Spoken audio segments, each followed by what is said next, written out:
Hello everybody, it's Dr. Stuart Allen Swerdlow. And Janet Diane Moya Swerdlow. And this is the Expansions News Podcast for the very last days of April and the first few days of May 2019.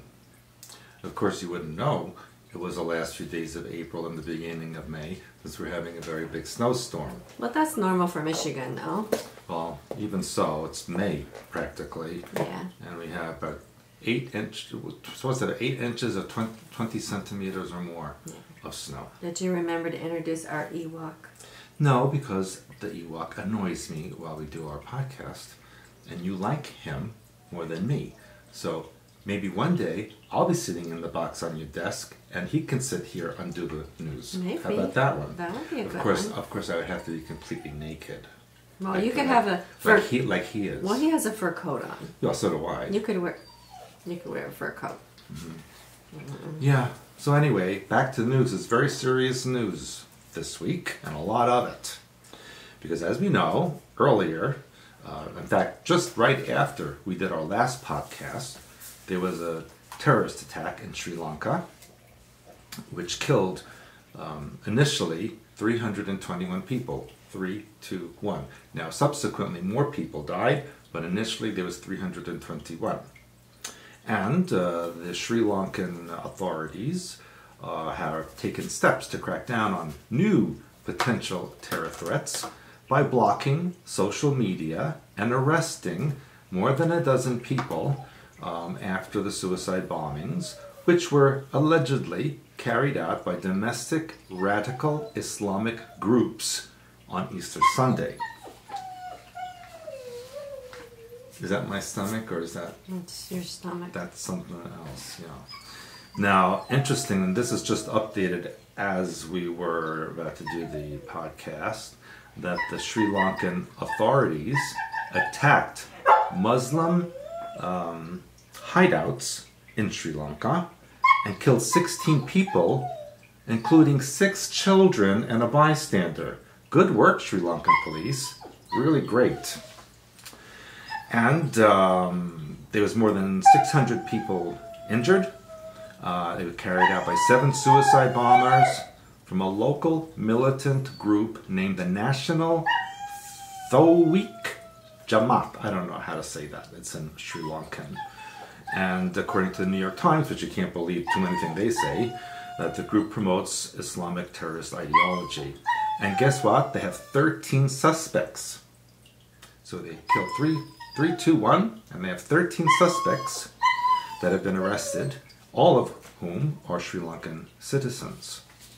Now, this past week, earlier in the week, Sri Lankan police investigating the bombings are examining reports that intelligence agencies had warnings of possible attacks, and that the international agencies warned of the attacks starting April 4th.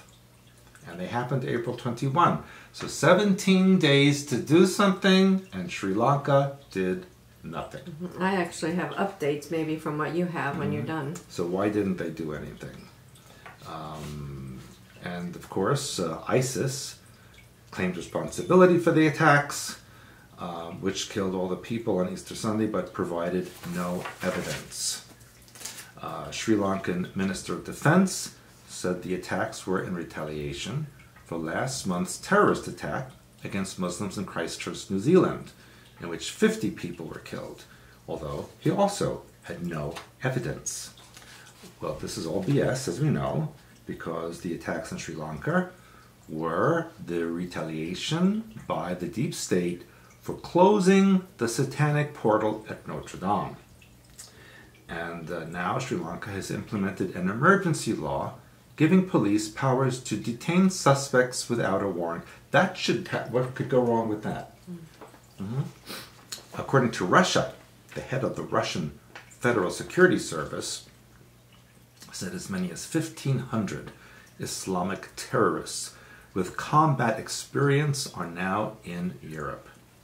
And they said 1,500 out of 5,000 terrorists have arrived in the European Union from the Middle East, according to their experts' estimates. A significant number of them are gunmen, who've been sent by the chieftains to Europe to continue terrorist attacks. So we should see more of that happening. And this is really, again, disturbing news about Sweden. Every week I say something that happens in Sweden. No, just a minute. Are you done with Sri Lanka? Yes, but it's all related. But okay, because I have so... You want me to stop and you can do the Sri Lanka? Let me tell you what I have, because I have maybe updates from what you... I don't know, you have to tell me. So apparently this past week, the Sri Lankan president asked two of the country's top national security officials, the police chief and the defense secretary, to resign. I don't know if you have that news. No. Okay, so then it goes on to say that the Sri Lankan government has accused the country's intelligence chiefs of blatantly ignoring multiple warnings about the local ISIS-affiliated terror groups for months leading up to the bombings. Months. It appears that double-agent intelligence officials could have prevented this information from being properly investigated. And it says more high-ranking officials will be fired when it's determined who's responsible for the security failure. All of Sri Lanka should be fired. Well, it said, believe it or not, that the group was reported by neighbors on multiple occasions, and that there were even police officials who are trying to tell about the potential danger, but the warnings were ignored. And now it said that warnings even came from India that warned Sri Lankan officials that a terror attack was imminent. So it says just hours before the attack. And then, now I have a name. According to this article, the perpetrators of the attack were connected to the wealthy spice trader Mohammed Yusuf Ibrahim. His sons were involved. Yes, two of his sons were both suicide bombers in the attacks, and apparently they say the family's connection to the bombings has shocked the community. And they're saying here that the terror cell actually lived in Mohammed Yusuf Ibrahim's massive home, which took up an entire city block. Well, then he should be executed. It said he was arrested along with 60 others, but it's not clear yet what role he actually played. And then, of course, like I talked about... If they stayed in his house, he's a problem. Well, they said that there are more arrests expected, and the government has imposed emergency powers and is searching homes across the entire nation. It says that the suspect, Mohammed Yusuf Ibrahim, was popular, well-liked in his neighborhood, but listen to this. He regularly held parties in which hundreds of people attended, including high-ranking government officials. So now an investigator, under the condition of anonymity, said, quote, it was a single terror cell operated by one family. They had the cash and the motivation. They operated the cell, and it is believed they influenced their extended family. So that's what I have as the latest update on that. Yeah, it always reminds me of when I went to Sri Lanka several years ago. I think I was from Dubai. I went from Dubai to Sri Lanka. And when we landed in Sri Lanka, before we could even move or get off the plane or anything, they came in and they sprayed us. And I'm like, you're spraying me? Shouldn't I be spraying you? Like these little Sri Lankans with, flies around, like they're spraying me. Really? I don't think so. So I never went back to Sri Lanka. Well, I guess it's a good thing at this point, huh? Yes, and I have no intention of ever going back to Sri Lanka. And the people that I do know from Sri Lanka are not very nice anyway. And that's maybe not nice to say about all of Sri Lankans, but they're not known.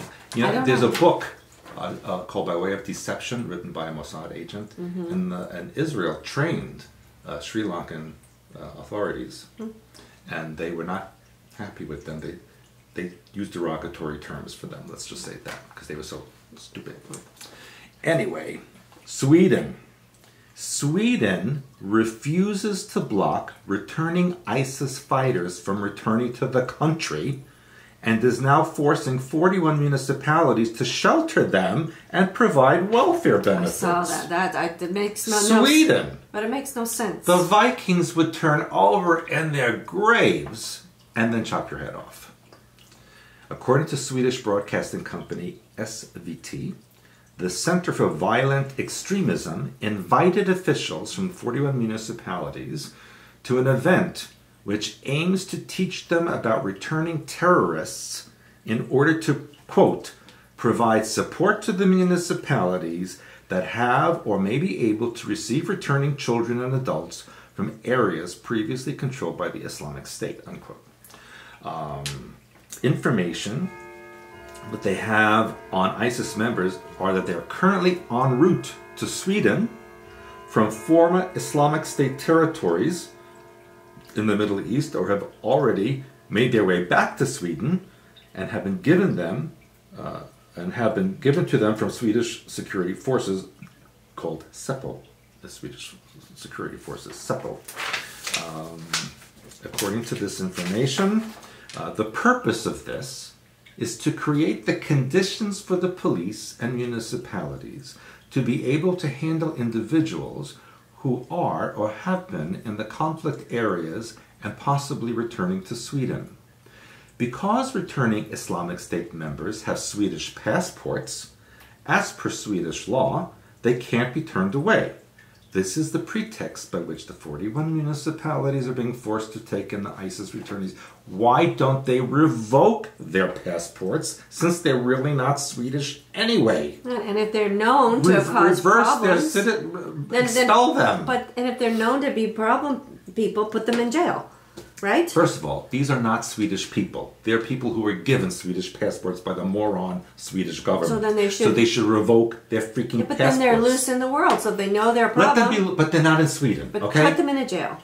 Let them go back to where they come from. But then they just get out According again. to Swedish liberals, ISIS returnees simply have the right to settle back in wherever they see fit and to even claim social benefits. So if I were an ISIS terrorist and I murdered people and raped women and blew things up, I can go back and get benefits in Sweden. Is that brilliant? Well, then that tells you something. Sweden should be ashamed of itself. Something about their government that they would do such a thing. They have no government. They have a Soros puppet. Hi people, come on in. Telling you a just lot like Canada does. 50% of the 300, and it says in quotes, Swedes, because they're really not, 50% of them who made the trek to Iraq and Levant, meaning the Middle East, in 2012 to join their terrorist brothers and sisters in the Islamic State have already returned back to Sweden. Several municipalities have offered returning jihadis free driving lessons, free housing, and even debt forgiveness to make their transition back into Western society more comfortable. That makes no sense. They're morons. Well, Sweden... It should be called Moron Sweden, not Sweden. Sorry, but Sweden's the Republic of Moronic Sweden. Sweden's government's got an agenda. They wouldn't allow this. Well, Sweden used to be a wonderful country. Yes, it did. Used to be, and now it's toilet bowl. Terrible. It's worse than a toilet. I'd rather live in a toilet bowl than Sweden. Terrible. And I have family there, as you know. Anyway, Christian Sonesson, who is the municipal board chairman of Staffanstorp. He's also a member of Sweden's moderate party, and he said, "We think it's unreasonable. If you have joined this type of terror-stamped organization, you have also turned away from the democratic society and the welfare systems we have." He should be prime minister. I guess. Get rid of the one you have. Now, back to US. You think Sweden is bad? Listen.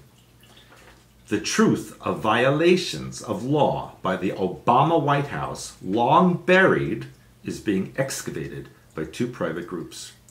Judicial Watch has obtained testimony from top FBI officials that Hillary Clinton's homebrew server emails were found in the White House. This means that Barack Obama's illegal handling of classified information contained in those emails is closer to being exposed. This implicates him in the same felonies committed by Hillary Clinton that James Comey falsely claimed no reasonable prosecutor would pursue. The FBI also admitted nearly 49,000 Clinton server emails were reviewed as a result of the search warrant for her material on the laptop of Anthony Weiner, what's her name? Her assistant's husband. Uma. I don't know. She's the Arab woman. Okay, this astonishing confirmation made under oath by the FBI shows that the Obama FBI had to go to President Obama's White House office to find emails that Hillary Clinton tried to destroy or hide from the American people. No wonder Hillary Clinton has thus far stated Barack Obama is implicated in her email scheme. Now, Judicial Watch also says they seek answers to finding out whether Clinton intentionally attempted to evade the Freedom of Information Act by using a non-government email system, whether the State Department's efforts to settle this case beginning in late 2014 amounted to bad faith, and whether the State Department adequately searched for records responsible to Judicial Watch's FOIA request. A second scandal threat for the Obama administration is also being excavated. Proof is piling up that White House operatives exploited the NSA surveillance of all electronic communications in the United States and to monitor political opponents, which is against the law, and by putting together information from the Mueller report with a ruling by FISA Court Judge Rosemary Collyer, Sundance teases out the clear implications. This requires time and focus to follow, but a deeper understanding of how the Obama administration actually did spy on its opponents and not just on the Trump campaign. And if so, that is treason. And let me read you this. Did you know that Obama assigned himself a Secret Service code name? He called himself Renegade. Why would a president of the United States assign Renegade as his code name? So the definition of renegade is a person who deserts and betrays an organization, country, or set of principles. Synonyms are traitor, defector, deserter, turncoat, betrayer, and renegade. And having treacherously changed allegiance. So he basically stated what he was. You understand? And so this is absolutely horrible. And if you listen to Sean Hannity on television or on the news, he says, imagine if the Clintons are guilty of all the crimes that they accuse Trump of being guilty of. And the Democratic Party is based on far left radicalism, socialism, the likes of which would destroy this country, and President Trump is the one trying to fix that and has vowed to fight every single step of the way to make the right things happen. So what does this all mean? It means that Barack Obama now appears to be firmly implicated in Clinton's email scheme than previously thought. Remember, they talked about one high-ranking official in the scandal. We know Obama emailed Hillary on her private server. So this is why people, in the last day, Biden, former Vice President Biden, is now running for president for 2020, and nothing from Obama, no word, no support. He says, oh, I don't want him to support me. I want to do this on my own. But the real reason is he knows that Obama's going to jail, and he doesn't want him supporting him because during the campaign, Obama's going to be in chains. That's why. And it's a great irony in all of this that Hillary still says she did nothing wrong. Well, she can think about that and her actions while she's in jail. Well, she's not going to say she did anything wrong. You know, that would implicate herself. She needs to be held, taken away immediately. And I just want to make another note. As we mentioned earlier this month and last month, that we know a couple of people who were involved in the college school so-called scandal. And I just received an email from one of those people who was interviewed by 2 news services. And these news services, the reporters told this person confidentially that the school scandal is being hyped by powers high up. They were told under no uncertain terms to hype it up so that it would overshadow the Mueller report. The deep state doesn't want the Mueller report to be publicized too much, so they're blowing up this school scandal. And of course, another thing is that I told last week or the week before about the Notre Dame fire being a ritual which was to close the astral portals, which is why Sri Lanka happened, and that's now been confirmed by certain intelligence agencies. Now, let's go to the human brain. And this is actually a funny story if it wasn't so funny, if it wasn't true. A new research study suggests that human brains could be merged with technology sooner than expected, perhaps within decades. It's already happened. It's known as the Human Brain / Cloud Interface, or BCI. Researchers at the Institute for Molecular Manufacturing in California have suggested that nanorobots could be implanted into the human body and connect to a network in real time. Again, that's been since the 70s and Montauk Project.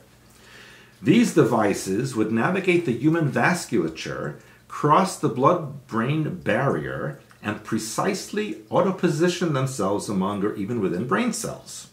They would then wirelessly transmit coded information to and from a cloud-based supercomputer network for real-time brain state monitoring and data extraction. That sounds like interesting fun. A human BCI system mediated by neural nanorobotics could empower individuals with instantaneous access to all cumulative human knowledge available in the cloud, while significantly improving human learning capacities and intelligence. That's what hyperspace work is about. So if you did this, there'd be no more need for school or study, because you could just think about it and being the information comes in your head. It says there are other potential applications. The researchers wrote in the study ability to improve education, intelligence, entertainment, traveling, as well as, quote, other interactive experiences. What might they be? It says that the human brain net system has already been tested. Sure. Yes, many years ago, I am sure, enabling thought-driven information exchange via the cloud between individual brains. It used electrical signals recorded through the skull of senders and magnetic stimulation through the skull of receivers. It's called a scalar wave, allowing for performing cooperative tasks. Again, this has been done for decades already. You are already part of it. Last year, scientists invented the aforementioned technology known as BrainNet, which allowed 3 people to share thoughts and play games only using their minds. I think I talked about that. I call it mind control personally. Yeah, you think? And thanks to the advancement of neural nanorobotics, there could be a super brain created that could revolutionize democracy, enhance empathy, and ultimately unite cultural diverse groups into a truly global society. That's like 1984. No, George this Orwell's. is absolutely mind control programming. No. I mean, So seriously. we're all hooked to one computer. And they're making it sound like, wow, let's all do that. Well, yeah. So There'll be people who will. That means no more individuality, hive mind, no thoughts, no emotions, no creativity, just mindless, bored robots. Now, all the stuff I've written in my books, all the things I've teach, guess what? Now on the news. They're reading your stuff. Maybe they did. Or maybe they like bug Because your this lectures. one, it's a book that was classified by the CIA for over 50 years, they now released. And it says Jesus was a scholar who lived in India and was picked up by a UFO on Easter Sunday. And it's called The Adam and Eve Story. It was written by a U.S. Air Force worker named Chan Thomas. Thomas worked as a UFO researcher for an aerospace company in the 1960s. His book claims that Jesus lived in India for several years, which was not mentioned in the Bible. He also claims Jesus lived with the Naga tribe in northern India, where'd you get that before, for almost 18 years in the period of his life, which isn't mentioned in the Bible. And these tribal people, when the British came, they told the British that Jesus had been there as a late teenager and young adult and attended their temple and was a graduate of their temple. You talked about that in your last class. Yes, and it's in my new book coming out also. In another section of the book, Thomas also claims that Jesus was abducted by aliens on Easter Sunday, and it says 2 angels came to earth in their space vehicle to take care of the aftermath of the crucifixion. It then goes on to say the Genesis story is actually a parable about the collapse of a previous civilization in an extinction event before Noah's flood. You talked about all this Hello, it's Atlantis. So You read all of this in my books before, but now the CIA is allowing their own people to release the information. He's dead already. He died, I think, several years ago. Now, closer to home, and people should be listening to this, almost 2 million previously hidden earthquakes have been detected in Southern California. 2 million. So why'd they hide that? Near the San Andreas Fault, one happening every 174 seconds. Wow. And it says the catalog of tremors went from 180,000 to 1.81 million, which means one every 3 minutes. They must be so used to it, they don't even know the ground is shaking. And one of my favorite people there, seismologist Lucy Jones of the U.S. Geological Survey, warned recently that people need to accept the fact catastrophe is imminent and prepare themselves accordingly. And I've said that so much I think people are numb to hearing that. She says, people bury their heads in the sand and pretend it won't happen. Now, Lucy also predicted Hurricane Katrina. She also predicted 9/11, and she said the third thing would be the destruction of California. That's the only one that she predicted. So where does she live? She lives in California. Well, she needs to get out. When she drives away, better follow her. I think so. And in the Pacific Rim, a pair of strong earthquakes have left 16 people dead in the Philippines, a 6.3 and then a 6.4 magnitude. The Pacific Rim is moving rapidly now.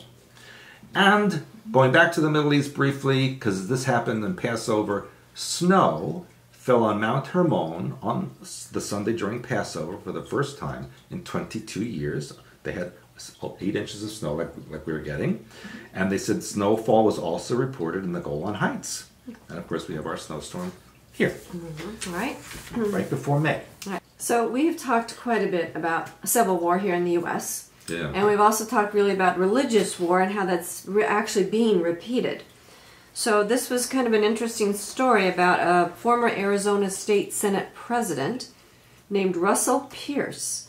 And he said that the shedding of blood may be needed because of what's going on with the immigration situation. He spoke at a rally called Patriotism Over Socialism. And he was wearing, of course, an American shirt and a Stetson hat. And he said, I, for one, am willing to do whatever it takes. We have stupid leaders. We have stupid politicians. Yeah. It's time we started replacing those that refuse to stand up for the values that we have shed blood for. So, you know, again, people are getting very upset, which, of course, it's understandable because people's homes and bodies and everything else now are being threatened. So people are going to be forced to make a stand, and whether they want to or not. And then speaking of the missing Malaysian airliner, you remember that? All these years later. All these years later. Now this story that I'm going to tell you about reminds me of that. And I don't know if you heard that. But about a week ago, a Japanese Air Self-Defense Force F-35A Lightning II Joint Strike Fighter mysteriously disappeared. Yeah, I heard that. Okay, they're still looking for it. They can't find it. That's because it's in what they call the Devil's Triangle in the Pacific. Well, that's what they're saying. But however, they can't find any of it. There was no distress signal sent. The aircraft vanished roughly 85 miles east of Misawa Air Base. So my feeling is, what if the pilot, you know, just kind of flew it somewhere else because there was no distress signal? I think and it just bleeped into another reality. That's possible. They're claiming that they're concerned about Russia or China finding it. It's not going to happen. But they also said that right now the U.S. is helping the Japanese look for it. They haven't found any sign of it, blah, blah, blah. So this reminded me of the missing Malaysian airliner. So I thought you were going to tell me something about that. I am. This reminds me of that. Yeah, but nothing about it, really. No, about it really is that the airliners are disappearing and they can't find them. Where they can find a needle in a haystack, but they can't find a missing airliner. They know what happened to it. They're just not saying. They're saying it crashed, but they can't and find there would be anything. wreckage. Right, and they wouldn't have to send everything else out after it. Now, we'd also talked a lot to you about New World Religion. Well, it's interesting how they're, in my opinion, tying it up under the guise of climate change. Everything's about climate change. Yes, so this is now the party line is climate change. Yeah, so you have to do this, you have to we do have a that. global warming snowstorm almost in May. Yeah. That's because it's warm out. This is about, and I've talked to you before about various countries now that are assigning human rights to rivers and mountains and things like this. So now that they've put that idea out there for you, now apparently back in the 70s, a British chemist named James Lovelock developed a theory called the Gaia hypothesis that said that the living and non-living elements of the earth are parts and partners of a vast being who in her entirety has the power to maintain our planet as a fit and comfortable habitat for life. Now that part I kind of agree with. But there's a astrophysicist at the University of Rochester named Adam Frank who said it's time to revisit this. And he goes on to say that life didn't happen on Earth, it happened to Earth. And this is the interesting part. He says humans are the brain or the consciousness of the planet. That's true. I don't believe that. She has her own brain and consciousness. It's the projection out of the collective consciousness of the human species. But humans aren't the brain or the consciousness. The Earth, it does its own thing. Well, it has its own intelligence, yes, exactly. but it reflects and reacts to the different. human. That's different. A reflection of it is different than it being. We're not the brain of this planet. The planet has its own brain, but yes, it reflects. Can you imagine this poor planet with human brains? Exactly, that's my Very point. sad. That's and very so sad. that's why they're saying that the human now, they're giving you the total responsibility for the Earth, rather than, first of all, the Gaia hypothesis says the Earth is responsible for herself. So maybe I should get the little nano robots in my brain, and then like we can change everything. But Dr. Lovelock says, which this part I agree with, he says, we are so tied to the Earth that its chills or fevers are our chills and fevers also. That part's true. But it's the reverse. The Earth picks up from humans and then reacts out. That's why there's earthquakes and volcanoes, because from human activity. It's allowing that. It's allowing that on the surface. But there's so many layers of the Earth. But anyway, I thought that was interesting. And then this Adam Frank also wrote, now this is about a year-old article about climate change again. So he must be their friend, their spokesperson. His question back about a year ago in June of 2018 says, did climate change already kill all the aliens we've been searching for? I don't think so. He wrote about this in the journal Astrobiology, and he calls it a 10,000 light-year view of human-caused climate change. So guess what? He used a mathematical model based on the disappearance of the real-life lost civilization of Easter Island and compares that to aliens. Because basically he said that she wanted to talk about how various alien civilizations might rise and fall if they were increasingly to convert their planet's limited natural resources into energy, which he's claiming that's what we do. So he had four, now this is, think how much money they spent on this study. They had 4 common trajectories for energy-intense civilization, 3 of which ended in apocalypse, which is, that's what he's going to say is going to happen to us if we don't figure out what's happening right away. So he talks about a whole alien society converting to sustainable sources of energy. Then when they recognize the damage they were doing and act in the right way, then they can save themselves. So that's what he's saying we should do as a civilization. So anyway, so this Adam Frank, they're putting this out again. So this alien stuff. Do you have the story of that Korean scientist? Yes. Okay. That's later on down the road. Okay. Because I have a lot of alien stuff here. Okay. All right, and when you tell the alien one, they'll come back to this story. Because the aliens are really out there in the forefront. This is, I don't know how to say his name, Young Hai Chi. You watch your language, Missy. Is that how you say that? I would. Okay, Young Hai Chi, who's a Korean instructor at Oxford's Oriental Institute, says that aliens are already interbreeding with humans to create a new hybrid species that will save our planet. Oh, right. That's not too new agey. No. But it's interesting, though, that he is a doctor there at Oxford. Yeah, well, he's right about the hybrids, wrong about why. Right. But that's the point, is they're tying everything into climate change. So he actually says it's a good thing. Yeah, of course. And he says that human-alien hybrids may already be walking amongst us. You think? And he wrote a book, which, of course, is only available in Korean. So you can't read it. But he says... Well, you can if you're Korean. He says it was not only scientists and theologians, but also non-human species who appear to be greatly concerned about the survivability of the human species. So we have to reverse climate change now so we can prove to the aliens about the human's moral capacity. There is none. Well, that's what he's saying. He says it may be more or less assumed that the hybrid project is a response to this impending demise of human civilization. The aliens wouldn't care. And he says there are 4 types of aliens: small, tall and bold, scaly with snake eyes, and insect-like. He just described my family. Then he said the insect aliens give orders to the lower ranks and exist in a comprehensive system that humans cannot experience because our organs limit our perception. Uh-huh. And he suggests that alien-human hybrids were of high intelligence and so could be the problem solvers in our future. Let me guess, he's one of them. I don't know. But anyway, it's interesting that all of this stuff that we have talked about for years and years is now coming out. Yeah, and not in the same way, but they're saying the same thing. Right, except they're trying to tie now That's aliens all good. and into climate change. Because everything now is about climate change and how, you know, you have to act fast because you're going to die. Right. They want to make you afraid. Right. So now this was also interesting, the fact that, again, they spent money on this research that came out of the University of Minnesota. Well, that's Brainiac City. So it says, Earth is endangered by a new strain of fact-resistant humans. This is a research. Of what resistance? Fact-resistant humans. Uh-huh. Okay? Yeah, maybe like AOC. And this, again, is affecting climate change. Okay, which I call fact-resistant humans people who are under mind control. They're programmed. He said that? No, I'm saying that. He's calling them fact-resistant humans. Okay?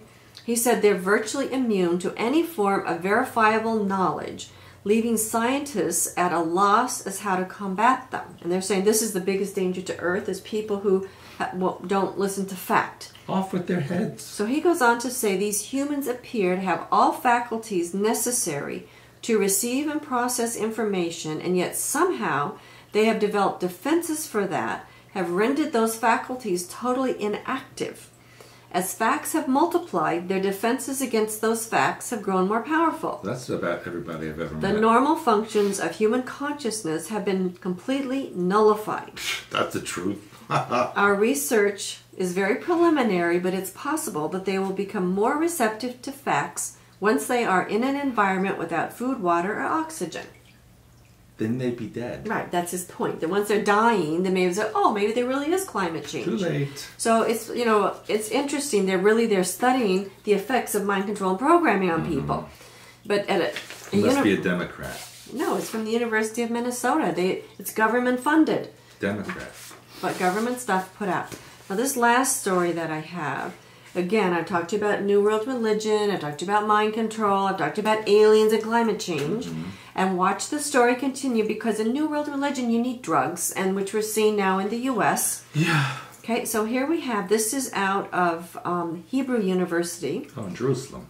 Benny Shannon, who's an Israeli professor of cognitive philosophy, claims that Moses was high on psychedelic drugs when he spoke to God. And what kind of drug? What, did he get it from his pusher in Cairo? Ayahuasca.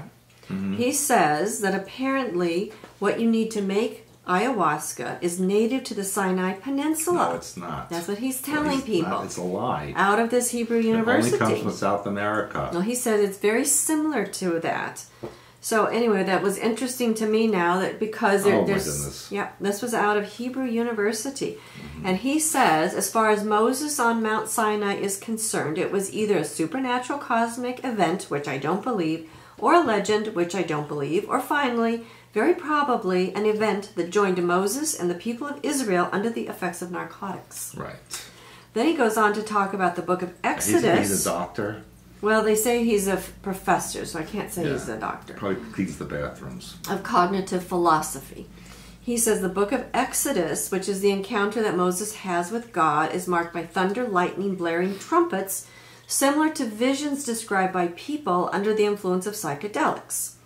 Now, he says that he has had some experience with that in South America. Yeah. So why he's not... I think he has a little bit too much Well, of why that. didn't he have it on the Sinai Peninsula if it's there? Yeah, I think right? he's brain damage from South America. He said that the taboo associated with altered states of consciousness is a very new idea in human history, that our ancestors looked at drugs as just another part of life and often sought religious experiences through drugs. That's not true. That's what he's claiming. He's not telling the truth. Then it goes on to talk about that the Food and Drug Administration has given authorization to a company called Compass Pathways to develop these drugs, I guess, from psilocybin, the active ingredient in psychedelic magic mushrooms. So Cosmic Pathways then has approval from the FDA to develop treatments for depression. And also, it says that they launched in the UK in 2016. Of course. With funds from the PayPal founder, Peter Thiel. While the company is... Didn't he die? I don't know. Maybe he had too many magic mushrooms. Yeah, I think so. While the company is just now receiving approval to run trials in the U.S., they're approved in Canada, the Netherlands, and of course the UK. So point all the big is, brainiac countries. but the point is, like I said, they're increasingly, first of all, like they talk about marijuana as the gateway drug, and people laughed about that. Well, and I said, once that happened, they're going to be bringing in other drugs. That's what you're seeing happening right here. So they're trying to undermine religion. They're trying to undermine everything so that the socialist, communist, mind control, robot, brainless society can take effect. Exactly. That's what they're doing. And they're bringing that in. They're closing the net on you. So this is why we tell you to read our books and get control of your own mind before somebody else controls it for you. So Hyperspace Helper, right? Very basic, foundational. Hyperspace and Oversoul work, visualizations, along with Universal Law, Decoding Your Life. These are books you need to be reading and studying. Well, they could just take the nanorobot into the cloud and get it downloaded in their brain. Hyperspace Plus. And these books are on Kindle too. A lot of people buy them on Kindle first, and then they like them, so then they buy them in paperback. Healing, Archetypes, and Symbols.